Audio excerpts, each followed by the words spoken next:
Hello students, हमारे हिंदी का जो अभ्यासक्रम है उसका 10वां काव्य भारत गौरव जिसके पोएट हैं मैथिली शरण गुप्त।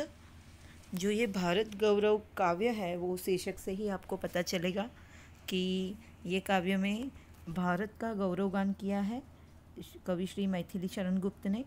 और जो उनकी एक बुक है भारत भारती, आप यहाँ पे भी देख सकेंगे कि भारत भारती जो बुक है उसमें से ये काव्य लिया गया है।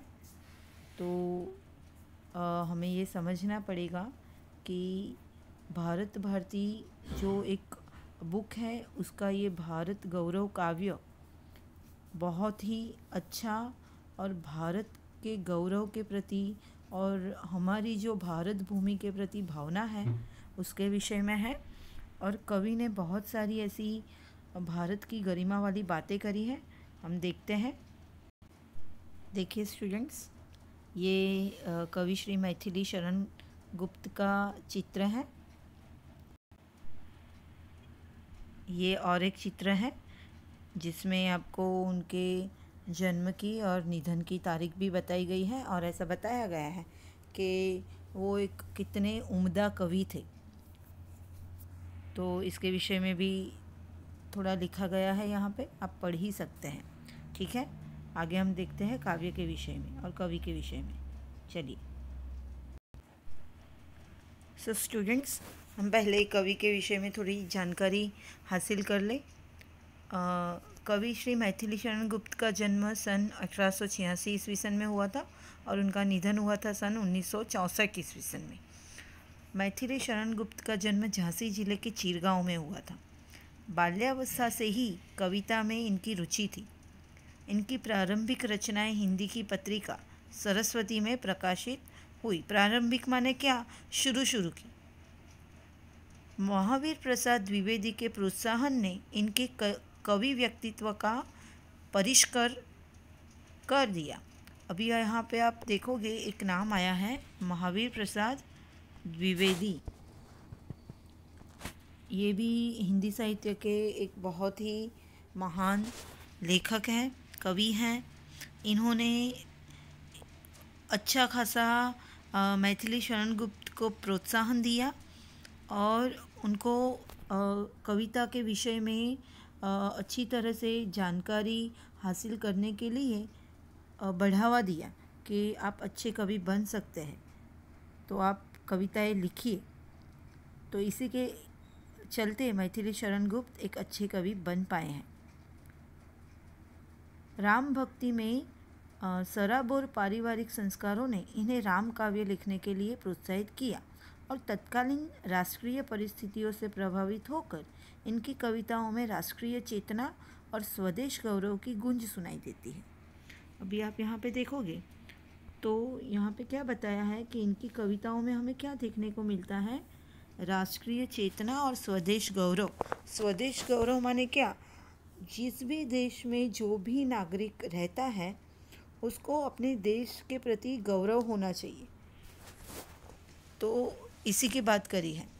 तो ये जो कवि हैं उनकी हर एक कविताओं में स्वदेश गौरव की गूंज सुनाई देती है। इसी कारण से ये राष्ट्रकवि के संबोधन से प्रसिद्ध हुए। उन्हें राष्ट्रकवि भी माना गया है, ऐसा बताया है। अभी आगे देखिए उन्होंने क्या क्या रचनाएं रची हैं।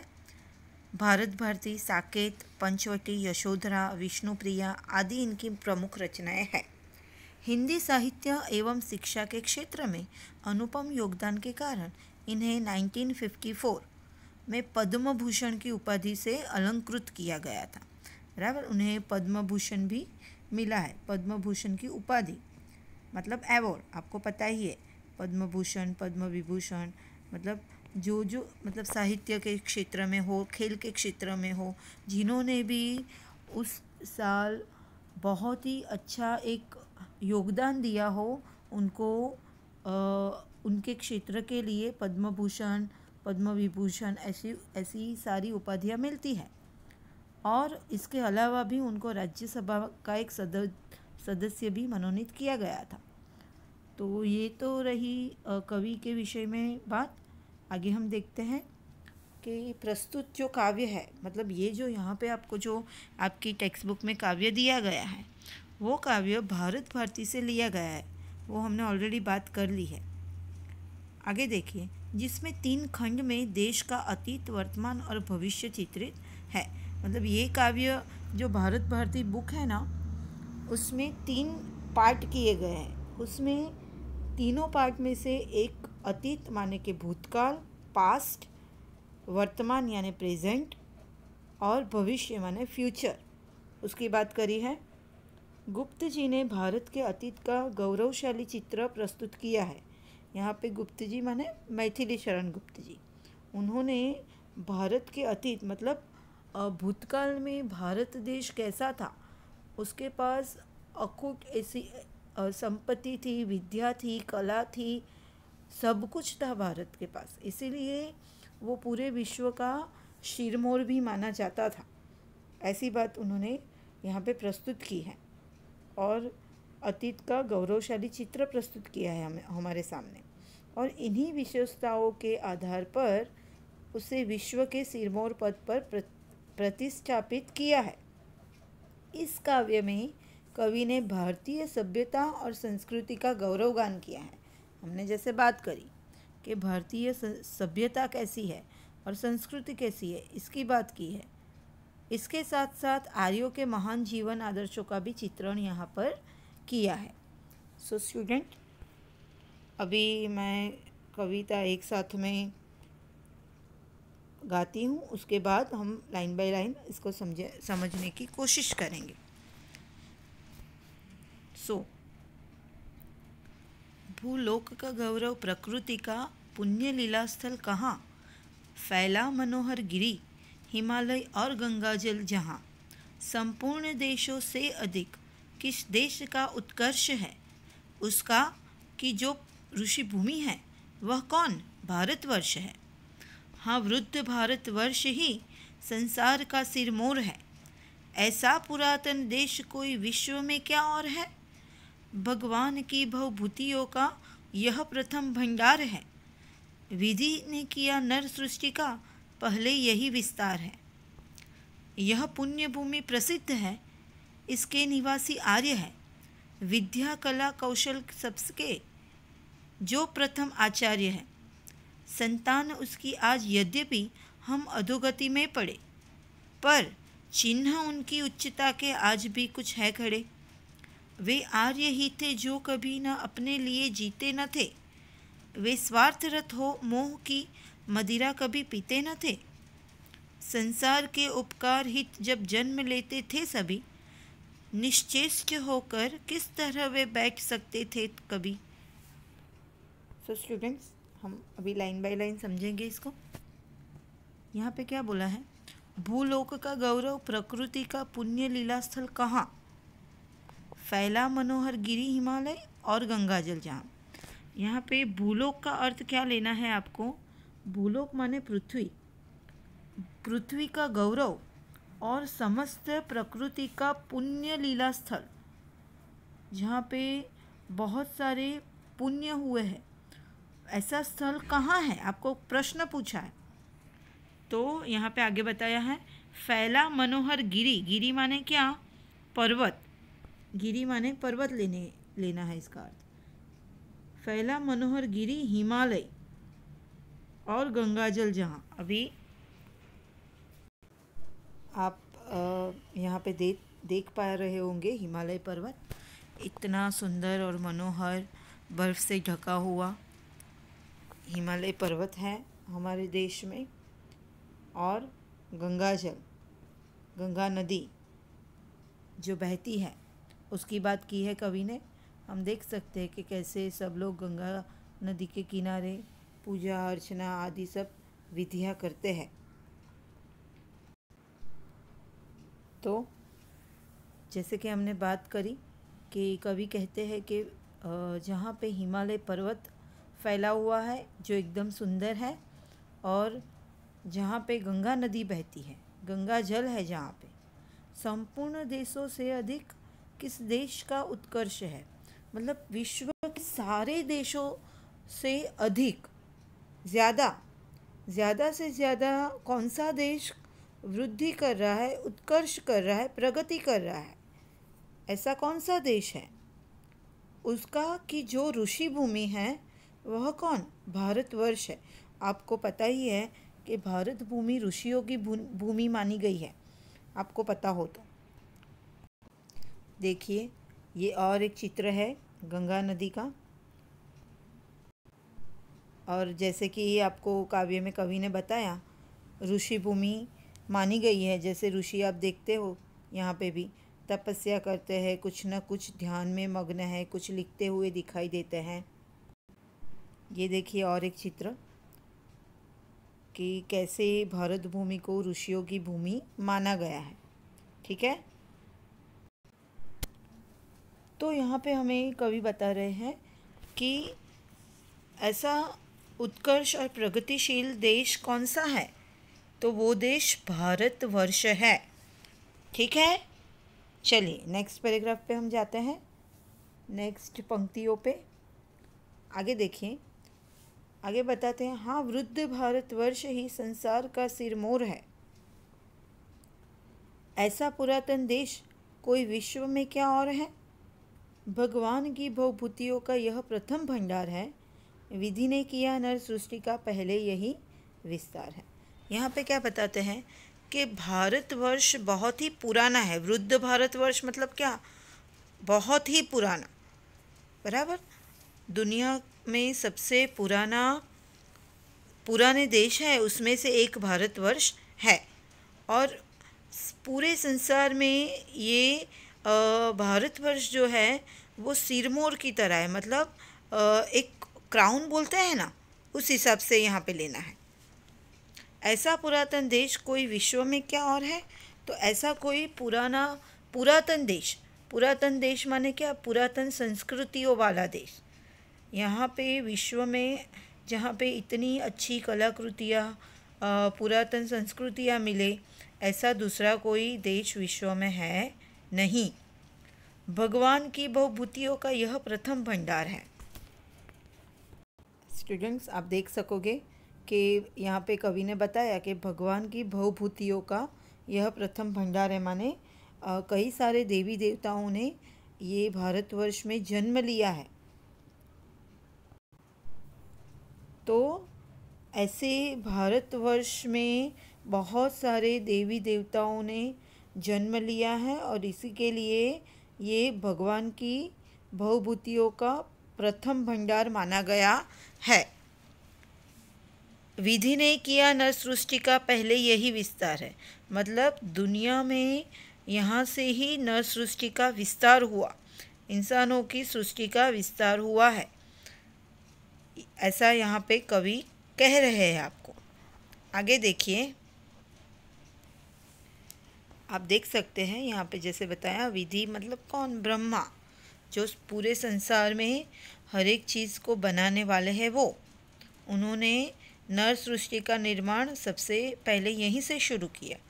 आगे देखिए, यह पुण्य भूमि प्रसिद्ध है, इसके निवासी आर्य है। विद्या कला कौशल सबके जो प्रथम आचार्य है। यहाँ पे क्या बताया आपको कि ये कैसी एक पुण्य भूमि है जहाँ पे अनेक पुण्य के काम होते हैं। यहाँ पे रहने वाले बसने वाले लोग भी कैसे हैं? पुण्यशाली हैं। और वो बहुत ही प्रसिद्ध भूमि है। वो मतलब कौन सी? भारतवर्ष की। इसके निवासी आर्य है। आर्य जो भारतवर्ष के निवासी, मतलब पुराने भारतवर्ष में, पुरातन भारतवर्ष में बसने वाले जो निवासी थे वो आर्य थे। वो बहुत ही अच्छे, विद्या कला कौशल सबके बहुत ही माहिर जानकार थे। विद्या मतलब बहुत सारी विद्याएँ होती है हमारे भारतवर्ष के पास। अब देखिए, तंत्र मंत्र, ज्योतिषी विद्या, आप देखिए कई सारी ऐसी विद्याएँ हैं जो आप सोचोगे तो ऐसा लगेगा कि हाँ, ये विद्या तो भारत के पास ही है, दूसरे कहीं पे आपको जल्दी से देखने के लिए मिलेगी नहीं। कला में भी आप देखिए, हस्तकला है, फिर चित्रकला है, ऐसी कई सारी कलाओं का भी नाम ले सकते हैं हम। भरत गूंथन है, सारी चीज़ें आप कुछ भी उठा के ले लीजिए तो बहुत सारी ऐसी कलाएं हैं जो भारतवर्ष ने दुनिया को दी है। कौशल कौशल भी कितने सारे हैं। धनुर्विद्या का कौशल है। मैं आपको कुछ कुछ चित्र मेरे पास है, वो भी मैं आपको दिखाऊंगी इसके बाद। पर मैं आपको अभी बता रही हूँ कि कई सारे कौशल होते हैं खेल कूद के, मनोरंजन के। तो ये सारी चीज़ें आर्य के द्वारा हमें भारतवर्ष में प्राप्त हुई है। तो आर्य ये सारी चीज़ों के, अब देखो संजीवनी, और फिर संजीवनी बूटी की बात करें या तो फिर ऐसी दवाइयों की बात करें, वनस्पति विद्या की बात करें, उसकी पहचान की बात करें, तो कई सारी चीज़ें भारतवर्ष ने दुनिया को दी है। तो ये सबसे प्रथम आचार्य, आचार्य मतलब क्या कि हर एक चीज़ में सबसे अव्वल तो वो भारत है और कोई भी देश नहीं है। ये देखिए पुराने भारतवर्ष की जो बात करी है, तो यहाँ पे महाभारत काल के भारत का एक चित्र है जो यहाँ पे आपको दिख रहा है कि कैसे सारा भारतवर्ष पहले एक था, बराबर। फिर उसके वो डिवाइड हुआ है, पर उसके पहले कैसा था भारतवर्ष। सारी कलाओं की बात करी हमने, ये आप देख सकते हो चित्रकला और ये सब है, आपको दिखाई देता ही है चित्र में, ठीक है।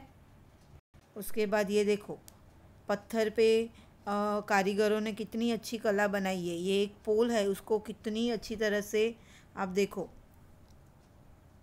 तो ये सारी कला है, और इसके लिए आप ताजमहल का भी उदाहरण ले ही सकते हो ना, जो एक अद्भुत नमूना है विश्व के लिए। ये विद्या आप देखो, धनुर्विद्या ऋषि कैसे सिखा रहे हैं। तो ये सारी विद्या, कला, कौशल, सारी चीज़ें भारतवर्ष के पास बहुत सालों से है।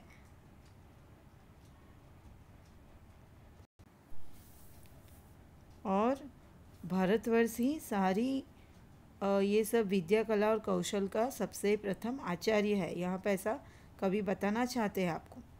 संतान उसकी आज यद्यपि हम अधोगति में पड़े, क्या बताते हैं यहाँ पे कवि कि हम उसकी संतान आज भले ही हम अधोगति में पड़े हुए हैं, मतलब इतना जल्दी ऊंचे उठ नहीं पाते हैं, हमारी दशा दयनीय है भले ही, पर चिन्ह उसकी उच्चता के आज भी कुछ है खड़े। मतलब भारत की उच्चता और श्रेष्ठता के चिन्ह आज भी हमें देखने के लिए मिलते हैं, ऐसा यहाँ पे बताते हैं। आगे देखिए, वे आर्य ही थे जो कभी अपने लिए जीते न थे, वे स्वार्थरत हो मोह की मदिरा कभी पीते न थे। यहाँ पे क्या बताते हैं, आर्यों की बात करी है कि कैसे आर्य कैसे थे कि जो अपने लिए कभी भी जीते नहीं थे, और वो स्वार्थ में रहकर कभी भी मोह की मदिरा पान नहीं करते थे, मतलब स्वार्थी नहीं बनते थे। आपको पता ही होगा, उसके विषय में एक स्टोरी भी है। आर्यों की बात करी तो पुराने भारतवर्ष में कई सारे ऐसे ऋषि मुनि हैं जिन्होंने अपने जीवन की परवाह ना करते हुए विश्व कल्याण के लिए बहुत सारे नेक नेक काम किए हुए हैं। तो उनकी भी हम जानकारी ले सकते हैं और उनको भी याद कर सकते हैं। तो ऐसी सब बातें यहाँ पे कवि बता रहे हैं कि वो आर्य ऐसे थे जो स्वार्थरत होकर कभी भी अपने लिए जीने का उनका कोई तात्पर्य नहीं था, और वो स्वार्थी नहीं रहते थे। ये देखिए कैसे आर्य युद्ध के लिए और ऐसे तैयार हो रहे हैं। और यहाँ पे यज्ञ, इस चित्र में लेफ्ट हैंड साइड आप देखेंगे तो यज्ञ और ये सब विधियाँ सीख रहे हैं, और सारी विधियाँ का वो लोग एक्सपेरिमेंट कर रहे हैं। और इस तरफ राइट हैंड साइड देखेंगे तो कैसे आर्य युद्ध के लिए और सामने वाले पक्ष के साथ युद्ध के लिए तैयार हो रहे हैं लड़ने के लिए। क्योंकि वो कभी भी स्वार्थ के लिए जीते नहीं थे। तो जैसे कि हमने देखा कि कैसे आर्य अपने लिए जीने का उनका कोई तात्पर्य नहीं था, वो समाज सेवा में मानते थे। तो इसीलिए उन्होंने विश्व के लिए जीने के लिए खुद कभी अपना स्वार्थ नहीं देखा है। आगे देखते हैं हम। संसार के उपकार हित जब जन्म लेते थे सभी, वे लोग ऐसे लोग थे जो संसार के ऊपर उपकार करने के लिए और उनके हित के लिए खुद का जन्म हुआ है ऐसा मानते थे। इसके लिए हमें मैं आपको शॉर्ट में बता सकती हूँ कि कैसे जब भी कोई राक्षस बहुत पूरे संसार में सबको परेशान करता होता है, तब कोई ना कोई ऐसा ऋषि या ऐसी कोई व्यक्ति होती है जो भगवान द्वारा उनकी योजना के अंतर्गत अच्छी तरह से उस राक्षस का विनाश हो पाए, इसके लिए सभी एक होते हैं। तो उसके लिए एक नाम है दधीची ऋषि का। उन्होंने उनके जो हड्डियाँ होती थी उनमें से वज्र नामक एक साधन बन सकता था और उसी से राक्षस का विनाश हो सकता था। तो उन्होंने अपनी जान की परवाह किए बिना वज्र नामक साधन बनाने का इंद्र भगवान को परवानगी दी, उनको बोला कि आप बनाओ, और इसके लिए उन्होंने अपनी जान भी गंवा दी। तो ऐसे ऐसे लोग भी थे संसार में जो खुद का जन्म दूसरों के लिए ही हुआ है और उनके उपकार के लिए ही हुआ है ऐसा मानते थे। आगे देखते हैं। निश्चेष्ट होकर किस तरह वे बैठ सकते थे कभी। तो ऐसे लोग चिंता विमुख होकर सिर्फ बैठे नहीं रह सकते थे, ऐसा बताया है। ये लोग ऐसे थे जो लोगों पर उपकार करने के लिए, संसार पे उपकार करने के लिए ही जीना चाहते थे। तो ऐसी ऐसी अच्छी व्यक्तियों ने ऐसी कला, ऐसी पुण्य भूमि कहाँ है, तो ये भारतवर्ष ही है, ऐसा आपको बताया है। सो स्टूडेंट्स, आपको क्या करना है, अभी ये पूरा पोयम लिखना है, उसकी टिप्पणी लिखनी है, शब्दार्थ और टिप्पणी लिखनी है जो यहाँ पे दिखाई दे रही है, और ये पूरा 1-2 सेंटेंस आंसर, 5-6 वाक्यों में उत्तर, रिक्त स्थानों की पूर्ति और जोड़ का जोड़ो, भाव स्पष्ट कीजिए, विरुद्धार्थी और पर्यायवाची। ये सारा मतलब पूरी एक्सरसाइज आपको लिख के मंडे तक चेक करवा देनी है, ठीक है। मंडे तक हो जाएगा और चेक करवा देना है आपको। ये तो लेग बाय लेग बोल रही हूँ, उसके पहले हो जाए तो दैट इज़ बेस्ट। और सारे स्टूडेंट्स, क्योंकि अभी मेरे को आपके इंटरनल मार्क्स रखने की समझ में आए चीज़, तो आप सारा ही होमवर्क टाइम पे दिखाइए, सारे स्टूडेंट्स दिखाइए। और ऐसा नहीं कि एक आज दिखाए फिर 4-5 लेसन स्किप कर दिए फिर दिखाया ही नहीं, ऐसा नहीं चलना चाहिए। मुझे हम लोग ये सब चीज़ें नोटिस करते ही रहते हैं कि कौन कौन होमवर्क टाइम पे दिखाता है, कौन होमवर्क लेट दिखाता है। तो ऐसा नहीं होना चाहिए। आपको बोला है मंडे या उससे पहले, तो उसके पहले ही होना चाहिए, और लेग बाय लेग मंडे होना चाहिए, उसके बाद नहीं होना चाहिए। समझ में आई बात? तो इतना आप समझ लीजिए कि आप टाइम पे होमवर्क करिएगा। Thank you.